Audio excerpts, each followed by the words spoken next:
Hi guys, ഗലിബ്രോ എന്ന YouTube ചാനലിലേക്ക് എല്ലാവർക്കും സ്വാഗതം. Bigg Boss Malayalam season 7 14th week eviction nomination list ആണ് ഇപ്പോൾ കഴിഞ്ഞിരിക്കുന്നത്. അപ്പോൾ നമ്മൾ നേരത്തെ പ്രതീക്ഷിച്ച പോലെ തന്നെ നമ്മൾ ഇന്നലെ പ്രൊമോയിൽ കണ്ട പോലെ തന്നെ എല്ലാവരും നോമിനേറ്റ് ആയിട്ടുണ്ട്.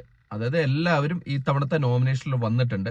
അതായത് നൂറയ്ക്ക് ടിക്കറ്റ് ഫിനാലയിലേക്ക് കിട്ടിയിട്ടുണ്ടല്ലോ. അപ്പൊ 100 ഒഴിച്ച് ബാക്കി എല്ലാവരും നോമിനേഷനിൽ വന്നിട്ടുണ്ട്. ആരൊക്കെയാണെന്ന് നോക്കാം.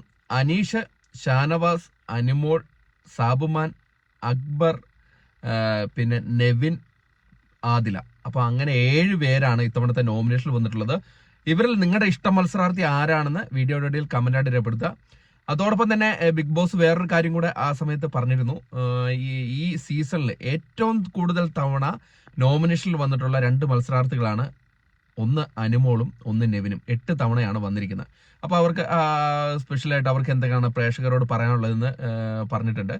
എന്തായാലും നമുക്ക് കാത്തിരുന്ന് കാണാം ഇത്തവണ ആരായിരിക്കും പുറത്തു പോകുന്നതെന്ന്. പ്രേക്ഷകരായ നിങ്ങളുടെ അഭിപ്രായങ്ങൾ കമന്റായിട്ട് രേഖപ്പെടുത്തുക. നിങ്ങളുടെ ഇഷ്ട മത്സരാർത്ഥി ആരാണ്, നിങ്ങൾ ആരെയാണ് ഇത്തവണ പുറത്താക്കാൻ ആഗ്രഹിക്കുന്നതെന്നും കൂടെ വീഡിയോയുടെ കമന്റ് എടുത്തുക. അപ്പം ഇത്തവണ എല്ലാവരും നോമിനേഷനിൽ ഉണ്ട് എന്നുള്ളതാണ് ഒരു ഏറ്റവും വലിയ പ്രത്യേകത. നമ്മൾ പ്രതീക്ഷിച്ചിരുന്ന ഒരു കാര്യമാണ് എല്ലാവരും നോമിനേഷനിൽ വരിക. ഇനി ഫിനാലിലേക്ക് അധികം ദിവസങ്ങളില്ല. അപ്പം ഇതാണ് സംഭവം. അത് നിങ്ങളെ ഒന്ന് അറിയിക്കാൻ വേണ്ടിയിട്ടാണ് വീഡിയോ വന്നത്. അടുത്തൊരു വീഡിയോ ആയിട്ട് കാണുന്നവരെ ടാറ്റ ബൈ.